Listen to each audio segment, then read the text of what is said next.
Jangipur police জেলার উদ্যোগে নারী সুরক্ষায় সাইবার বাল্যবিবাহ হেলমেট ব্যবহার সহ একাধিক সচেতনতা বাড়াতে বিশেষ জনসংযোগ শিবির ফারাক্কা থানার তরফ থেকে নারী নিরাপত্তা নিয়ে সাধারণ মানুষের মধ্যে সচেতনতা বৃদ্ধির লক্ষ্যেই বিশেষ পদক্ষেপ নিল জঙ্গিপুর পুলিশ জেলার উদ্যোগে।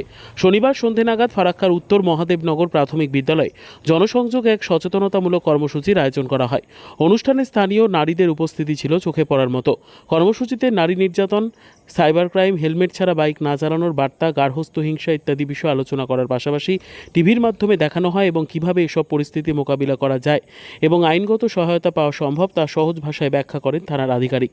এই জনসংযোগ কর্মসূচি করার ফলে অনেক সাফল্য পাওয়া যাচ্ছে এবং আগামী দিনেও চলবে। সমাজের নারী সুরক্ষাকে অগ্রাধিকার দিয়ে এই ধরনের পদক্ষেপ ভবিষ্যতেও চলবে বলে পুলিশ সূত্রে জানা গিয়েছে। উপস্থিত ছিলেন জঙ্গিপুর পুলিশ জেলার SP Amit Kumar Sau, additional SP Soumajit Barua, ফারাক্কার এসডিপিও শেখ শামসুদ্দিন, ফারাক্কা থানার আইসি নীলোৎপল মিশ্র সহ একাধিক পুলিশ কর্মী।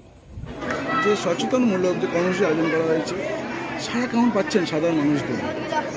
এটা আমাদের জঙ্গিপুর পুলিশ জেলা প্রায় 1.5-2 মাস ধরে কন্টিনিউয়াসলি প্রত্যেক গ্রাম পাড়া লেভেলে কিন্তু আমরা এই কমিউনিটি পুলিশিং প্রোগ্রাম করাচ্ছি, যার নাম হলো জনসংযোগ। এই প্রোগ্রামে আত্মীয় দিয়ে আমরা বেসিক্যালি 5-6টা ইম্পর্টেন্ট টপিকস আমরা কভার করছি, অ্যাওয়ারনেস করছি, যেন আমাদের মা বোন ছেলে ভাইরা যত আছে আমরা নিজেই যাচ্ছি, নিজেই পুরো সেট আপ করে প্রত্যেক দিনে অ্যাটলিস্ট 2টো প্রোগ্রাম প্রত্যেক থানা অঞ্চলে, প্রত্যেক থানা জায়গায় অঞ্চলে, গ্রামে, সব জায়গায় আমরা যেখানে আমরা সুযোগ পাচ্ছি, জায়গা পাচ্ছি, কলেজ হোক, কোনো একটা চত্বর হোক, আমরা ওখানে গিয়ে এই প্রোগ্রামটা করছি। যার মধ্যে ইম্পর্টেন্ট টপিক যেটা থাকছে ওটা হলো গুড টাচ ব্যাড টাচ, মানে ভালো স্পর্শ খারাপ স্পর্শ, তারপরে পক্সো, তারপরে কীভাবে চাইল্ড ম্যারেজের আমার অ্যাওয়ারনেস করে ওটা স্টপ করাবো, প্রিভেন্ট করাবো। পাবলিক নিজেই যেন অ্যাওয়ার হয়, আমাদেরকে দিয়ে যেন করতে না হয়, আগে থেকেই ওরা অ্যাওয়ার হয়ে আর যা ইয়ে আছে মানে ওর হার্মফুল এফেক্টস আছে ওটা দিয়ে ওটা বুঝে যায়, ওটা যেন নিজেই না করে, এটা আমাদের মেন অবজেক্টিভ আছে। তারপরে ড্রাগ নিয়ে আমরা এই ড্রাগ ট্রাফিকিং বা এই ড্রাগ প্রিভেনশন কীভাবে করা যায়, তারপরে ট্রাফিক রিলেটেড আমরা অ্যাওয়ারনেস করছি, সাইবার রিলেটেড আমরা অ্যাওয়ারনেস করছি, সাইবার ফ্রডের ব্যাপারগুলো আমরা বলছি, এই বিভিন্ন অ্যাওয়ারনেস ক্যাম্পেইনগুলো আমরা করছি। মোবাইল ফোনের এই এফেক্টসগুলো আমরা বলছি কি ওর হার্মফুল এফেক্টস আছে, ভালো করে ইউজ না করলে আমরা কত বড় অফেন্স করতে পারি বা অফেন্সের শিকার হতে পারি। এই নিয়ে আমরা ফেসবুক বা এই সোশ্যাল মিডিয়াতে কীভাবে রিউমার ছড়াচ্ছে, ওটা একটা অপরাধ আছে, ওটা যেন বিনা ভেরিফিকেশন করে সেগুলো যেন না করা যায়।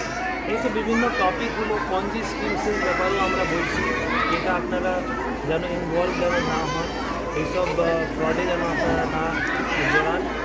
কেন গ্রামগঞ্জে অনেকজন মহিলারা, বাচ্চারা, ছেলেরা এরা অ্যাওয়্যার থাকে না এইসব ব্যাপারে। আমরা এইসবগুলো অ্যাওয়ারনেস করছি কন্টিনিউসলি ডেলি। প্রত্যেক থানা অঞ্চলে আমার আইসি, আমার পুরো এসডিপিও, অ্যাডিশনাল কি সব পুরো টিম আছে, যেখানে যেখানে সুযোগ হচ্ছে আমিও যাচ্ছি, সুপিরিয়র অফিসাররাও যাচ্ছে।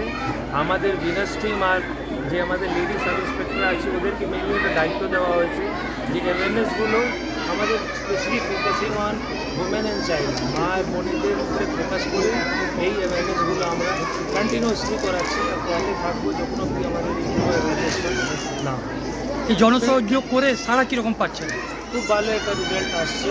আমরা তো এই সুযোগ নিয়ে প্রত্যেক এমার্জেন্সি কন্ট্যাক্ট নম্বরও বিলি করছি, আর সবাই মানে দেখছি মিডিয়াতেও একটা ভালো একটা পজিটিভ কমেন্টস আছে, আর পাবলিকও অ্যাওয়্যার হচ্ছে। আমাদের অবজেক্টিভ হলো পাবলিকে অ্যাওয়ারনেস করা, ওটা আমরা দেখতে পাচ্ছি না, পাবলিক সত্যি অ্যাওয়্যার হচ্ছে। আমাদের ডায়াল 100-এর কলটাও এখন আগে থেকে অনেক তুলনামূলক বেড়েছে, তো ও দিয়ে আমরা মাপতে পারছি কি না এখানে একটা পজিটিভ ডেভেলপমেন্ট হয়েছে।